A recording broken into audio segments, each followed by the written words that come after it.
ನಮಸ್ಕಾರ, A9 ನ್ಯೂಸ್ಗೆ ಸ್ವಾಗತ.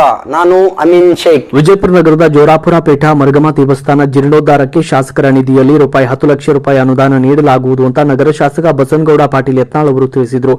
ವಿಜಯಪುರ ನಗರದ ವಾರ್ಡ್ ನಂಬರ್ 32ರಲ್ಲಿ ಬರುವ ಜೋರಾಪುರ ಪೇಟೆಯಲ್ಲಿ ಜೋಗಿ ಸಮಾಜದ ವತಿಯಿಂದ ಹಮ್ಮಿಕೊಂಡ ಮರ್ಗಮ್ಮ ದೇವಸ್ಥಾನದ ಜೀರ್ಣೋದ್ಧಾರ ಕಾಮಗಾರಿಗೆ ಭೂಮಿ ಪೂಜೆ ನೆರವೇರಿಸಿ ಅವರು ಮಾತನಾಡಿದರು. ನಗರದ ಅಭಿವೃದ್ಧಿಯ ಜೊತೆಗೆ ಬಹುತೇಕ ದೇವಸ್ಥಾನಗಳ ಜೀರ್ಣೋದ್ಧಾರ, ಎಲ್ಲ ಸಮಾಜದ ಸಮುದಾಯ ಭವನಗಳ ನಿರ್ಮಾಣಕ್ಕೆ ₹10 ರಿಂದ 20 ಲಕ್ಷ ಅನುದಾನ ನೀಡಲಾಗಿದೆ.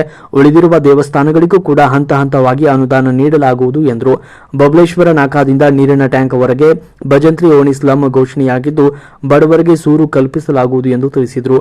ಮಹಾನಗರ ಪಾಲಿಕೆ ಸದಸ್ಯರಾದ ಶಿವರುದ್ರ ಬಾಗಲಕೋಟ್, ನಮ್ಮ ವಾರ್ಡ್ನಲ್ಲಿ ಎಲ್ಲ ದೇವಸ್ಥಾನಗಳ ಜೀರ್ಣೋದ್ಧಾರದ ಜೊತೆಗೆ ಸ್ಮಶಾನಗಳ ಅಭಿವೃದ್ಧಿ ಕೂಡ ಬಸನಗೌಡ ಪಾಟೀಲ್ ಅವರ ಅವಧಿಯಲ್ಲಿ ಆಗಿರುವುದು ನಮ್ಮ ವಾರ್ಡ್ ಮೇಲೆ ವಿಶೇಷ ಕಾಳಜಿ ಇಟ್ಟಿರುವ ನಮ್ಮ ಹೆಮ್ಮೆಯ ಶಾಸಕರಿಗೆ ಋಣಿಯಾಗಿರುತ್ತೇವೆ ಅಂತ ಶ್ಲಾಘನೀಯ ವ್ಯಕ್ತಪಡಿಸಿದರು. ಇದೇ ವೇಳೆ ನೆರೆದ ಸಾರ್ವಜನಿಕರ ಅಹವಾಲು ಆಲಿಸಿದರು.